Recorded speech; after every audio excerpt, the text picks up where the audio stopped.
So, yun mga kaprobinsya, good morning sa inyo at welcome kayo sa ating munting yards ulit. So, ayun guys, update ko kayo dito sa ating alagang mga kalapati dahil merong bago na namang nangyari dito sa ating alaga guys. So, yun. Ito nga pala yung mga alaga natin na mga kalapati na isang blue bar. Ayan, blue bar. Saka yung kapares niyan guys, naglologo niya yung babae guys. Kasi dati kala ko yan yung lalaki natin, pero ito pala yung lalaki, yung barako. Yan. Pero hindi pa sila totally pair guys, dahil nga suplada pa yung babae na yan. So yung barako na yun na nasa taas ay naglologon guys. So ayun yung update guys, nangitlog na naman yung alagang kalapati natin na yan, yung parang batik-batik ng tawag ba dyan, nakalimutan ko na so nangitlog na naman at alam ko namang hindi fertile yan at ito yung pinipair ko dyan sa kanya guys, yung checkered na ito guys, so itong checkered na yan guys hindi rin hindi pa talagang totally adult na nagbabara ako yung mga yan. Ayan, ito yung sinasabi kong naglologon. So yan, parang masakit yata katawan yan, pero ito yung kapares niyan guys, yan, kapares na yan at pero minsan parang nag-aaway sila diyan sa kanyang territoria, ano tawag yan, yung territorial nila guys, yan.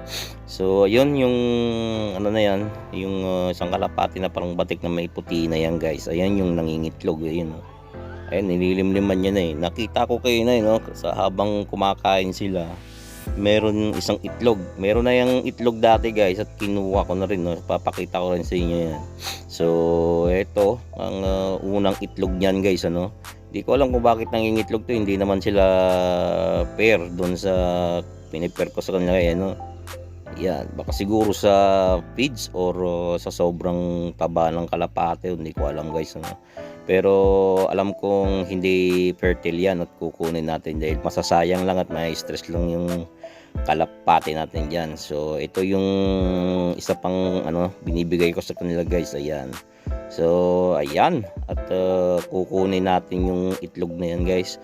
So ayun, ito na yung itlog ng kalapati natin na hindi fertile guys. So ipunin natin yan at ilalaga yan kapag guys, pagka nangitlog na naman bukas yan, lalaga na natin yan, huwag natin patagalin yan dahil wala namang walang hindi fertile yung itlog niya guys, dahil nga hindi pa sila talagang 100% magkapares ng checkered na yung guys. So hindi ko alam kung natural lang ba sa ibon na kahit na hindi na na tawag dito, nakukupahan or na ng barakong kalapati na nakakaitlog pala, so hindi natin alam dahil matagal na rin tayong hindi nakapag alaga na ito. So yan na yung talang ang itsura ng mga blue bar natin, yan yung checkered natin.